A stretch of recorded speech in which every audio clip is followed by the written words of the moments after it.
everybody, it's Aidan for Deep Focus, and this is going to be a solo video, a review of Avatar: The Way of Water, directed by James Cameron.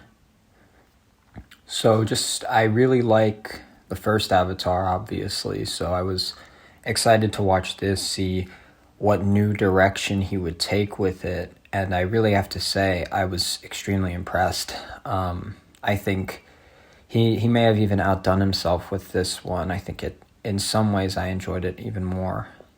Obviously, it doesn't have the novelty factor of being the first film in the franchise, but then again, neither did The Empire Strikes Back and Star Wars, and that's still, one of my favorites, probably more so than the first one.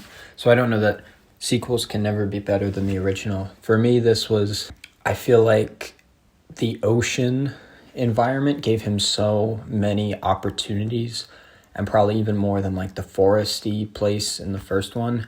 There were just so many designs of the animals, and there were these whale creatures and these kind of crocodile flying fish and these seal lizards, just so many things that it felt like he must have had an awesome time designing, that he really enjoys that element, which I think is really cool. It envelops you in the world. They introduce us to the ocean tribes in this film, and I thought it was really cool how they show us that they've evolved differently than the Na'vi people who live in the forest, the ones who live in the ocean.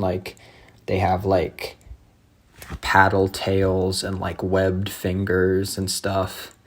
And just that's a really cool touch, adds that evolution element type of thing into the film, which I think is cool. It shows that he's really thought about it. The actual plot, once again, it takes a backseat.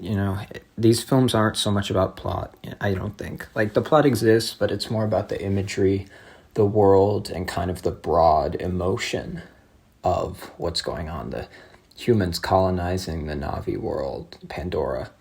I think that takes precedence over the nuts and bolts of plot mechanics in these movies. And it was really strong. The final third was, I think, probably my favorite of James Cameron's endings to a film. I just think there's so many layers to it. It goes on for a long time without being dull. And it's funny, he's at this point kind of ripping off Titanic, because the whole final action scene is taking place on a sinking ship, which, is obviously a callback to that, but it's done so differently because it's not on Earth anymore, it's on Pandora, so it still feels fresh. And I really like the new characters that have been added. The children of Jake and I don't remember, so I saw down his character's name, Neytiri, I think. Jake and Neytiri. They're kids. I really like them. They've really developed their personalities to a point that you feel like you know them really well. The kind of lore that they establish about the sea people's relationship to the Tulkun, who are these whale creatures, that's really cool. It's really great. It's a really great film. It's well worth the price of admission. I hope it makes a ton of money so it justifies the sequels that are midway through production and post-production.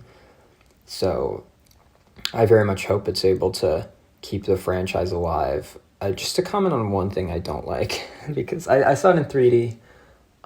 It looked great, but there's this one style thing that James Cameron keeps doing with these new ones that I really don't like, which is, I don't remember if this happened in the first Avatar, but he really uses a lot of post-production zooms where he doesn't actually zoom the footage, and instead he just shoots it, and then in post-production zooms in on it when he wants there to be a zoom. It just looks terribly cheap, and it undermines a lot of the majesty of the effects and of the world. So I think that's a style thing. I don't like the way he shot some of the scenes with that. choice. I don't know why he did that, but otherwise, that's a very minor complaint. I mean, that's not going to kill a movie. Having some issues with the cinematography. Ultimately, the story's still, it's not the best thing ever, but it's not there for a super complex, super perfect story. It's there for visuals, the emotion of the world, and the conflict between the humans and the Na'vi, and it did really great at all that. So I think it's a pretty unqualified success. I would give it a 5-star rating. So far, I think it's made about $500 million, which is more than the first Avatar made in its first weekend. The only question will be, will it keep up the momentum, and will it be able to, from what I've seen, people are saying like 2 billion's the mark. If it makes more than that, they'll call it a success, under, a failure. So we will see. We shall see. But I encourage everyone listening to go check it out. It's really great. Thanks. See you later.